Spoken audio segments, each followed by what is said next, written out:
Welcome back, everyone. Thanks for watching the Pac-12 projections for Week 13.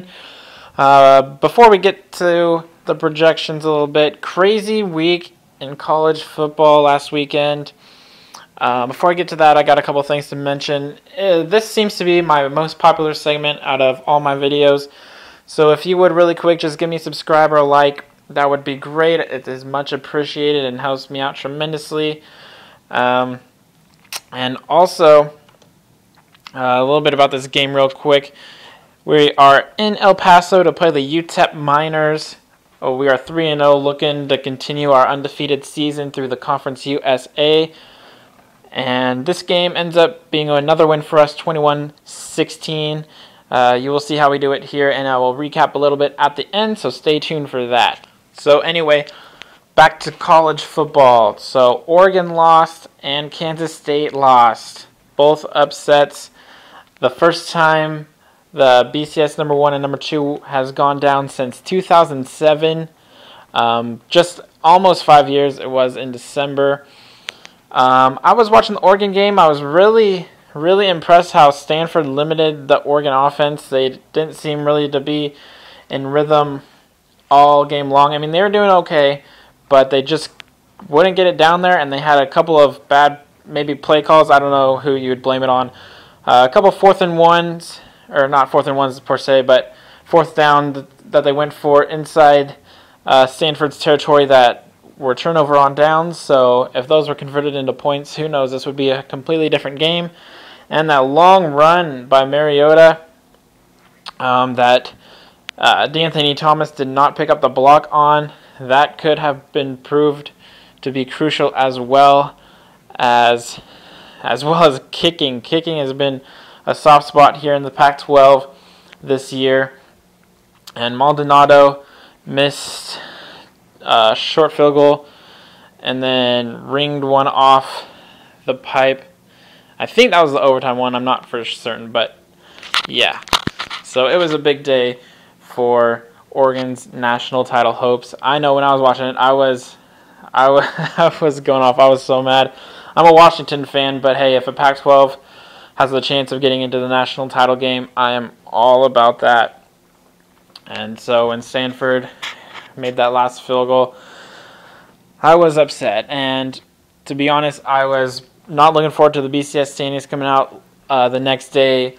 And I was prepared to make a little segment commentary on SEC bias, but weirdly and strangely and thankfully, Oregon only dropped a couple spots. And as I will talk about a little bit later, they do have a chance to make it to the national title game. Again, not entirely in their hands though. So that's that, and hopefully we get a little more craziness this weekend. We need that to happen for Oregon to go to the national title game. And so yeah, and last week I went 4-2, missing on the 2 big games, the Oregon upset and the USC defeat at the hands of UCLA, for a total of 10-2 on the past few weeks since I started this. And this week there's some challenging games to predict, so let's get to it. This week is Thanksgiving, and some games, half the games, are played on Friday and half are on Saturday. 11 of 12 teams playing, as California played their last game last weekend, and we have a non-conference between Notre Dame and USC. And news this morning, Tedford is out at California after a 3-9 season and being on the hot seat for the past year and a half. So that's big news. Don't know who's going to fill that position, so that'll be interesting to watch over the off-season, but their season is over, so that's not an immediate thing. Anyway, let's get to Friday's games. So I'm going to try to talk about the Friday games really fast because Saturday is where the important ones are, 3-3 on both days. So let's get to it. The first game of the weekend, Utah at Colorado. Both teams are not going to bowls this year, and Colorado is winless at home. This one is in Boulder, so they will hopefully try to get a home win for their fans. First time that they will go winless, if they don't, for forever. I don't remember the exact date, but it's been a while. Utah might be a little down after losing their bowl eligibility, and I think Utah or Colorado will keep this one a little bit closer than most people think. I still think Utah wins 34-21.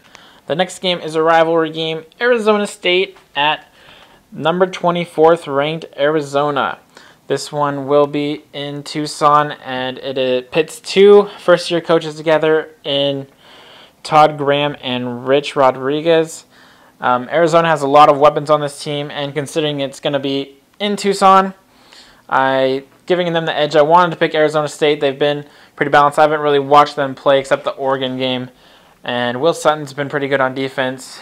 But I think overall they're pretty balanced and disciplined, but like I said, with the home field advantage and the weapons that they have in Matt Scott and Dareem Carey, I think Arizona will take this one 28-24 in a close battle. The final game of the day on Friday pits University of Washington, 25th ranked in the BCS, against Washington State University in the Apple Cup. UW on the road hasn't been playing well this year, but I think they will win this one against WSU. I don't know what's going on over in that camp with the Marquise Wilson thing and Mike Leach and all that. Even though it's a rivalry game, I don't know if Washington State will be able to keep up with UW or be mentally in it to begin with. But we'll see how that plays out. I do say UW will win 27-14. And the first game on Saturday, number 5 Oregon at number 15 Oregon State in the Civil War. Kind of an afterthought after you look at the last two games, which I will talk about shortly.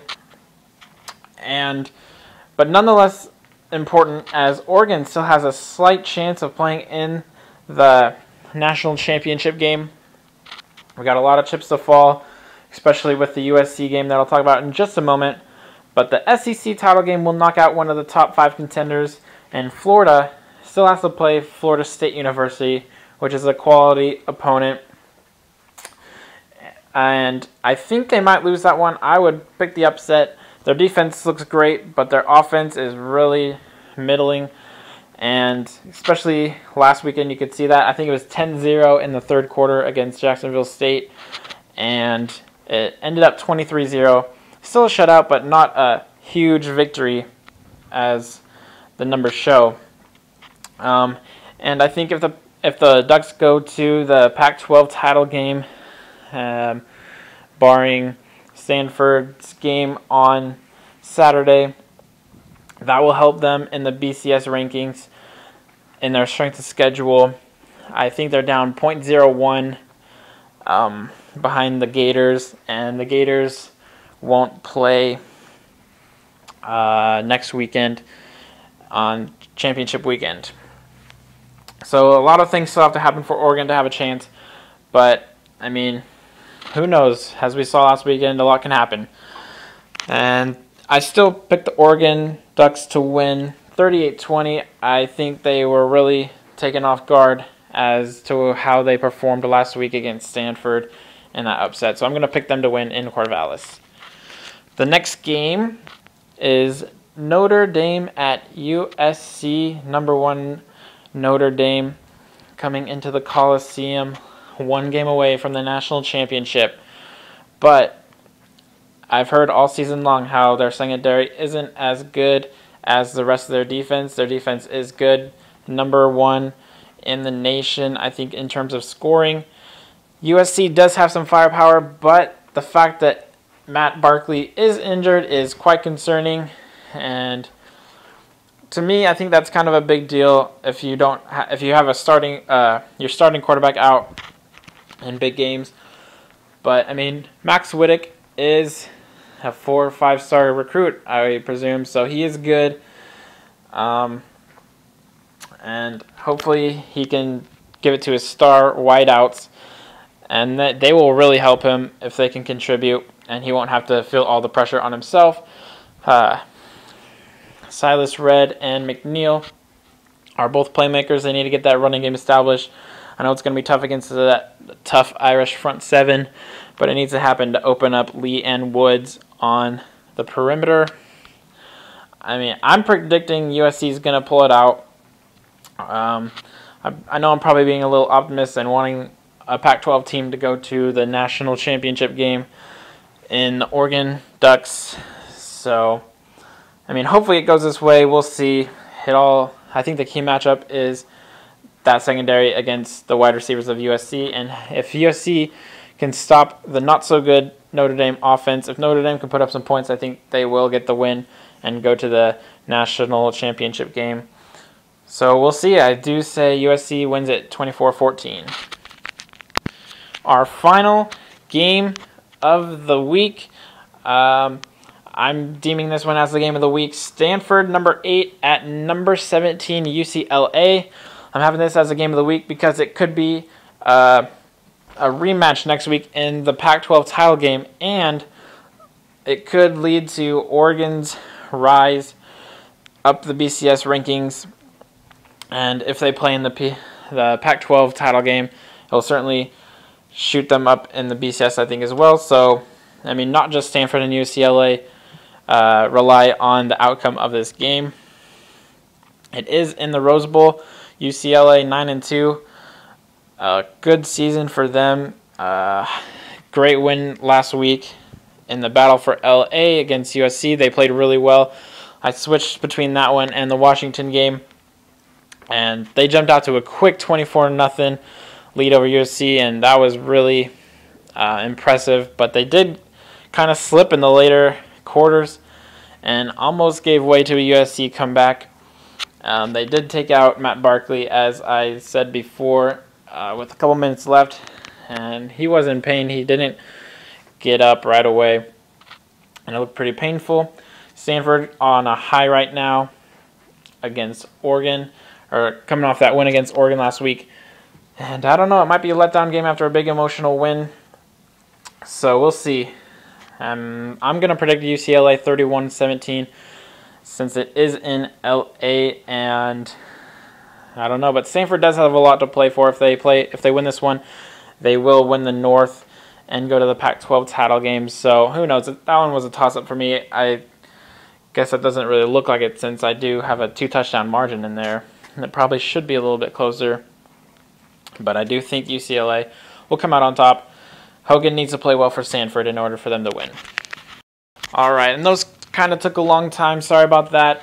I'll try to put a little more in the gameplay so it does take up the whole time and you don't have to see a black screen.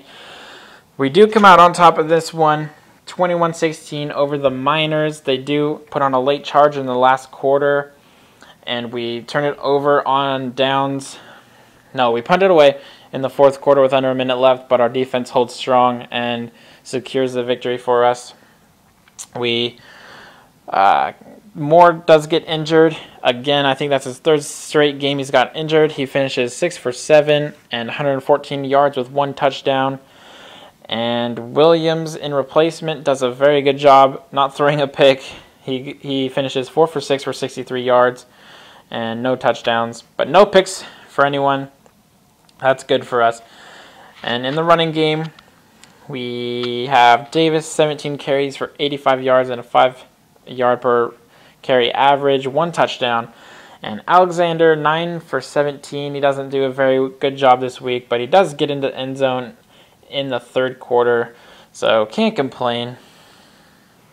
And we do go up to 4-0 on our climb in the CUSA standings. And thanks for watching. Sorry about the length. I'll try to cut down next week. And yeah, hopefully you guys get a chance to watch the games. Have a great Thanksgiving. Be thankful for football. Be thankful for having that big old feast on Thursday night. See you guys later.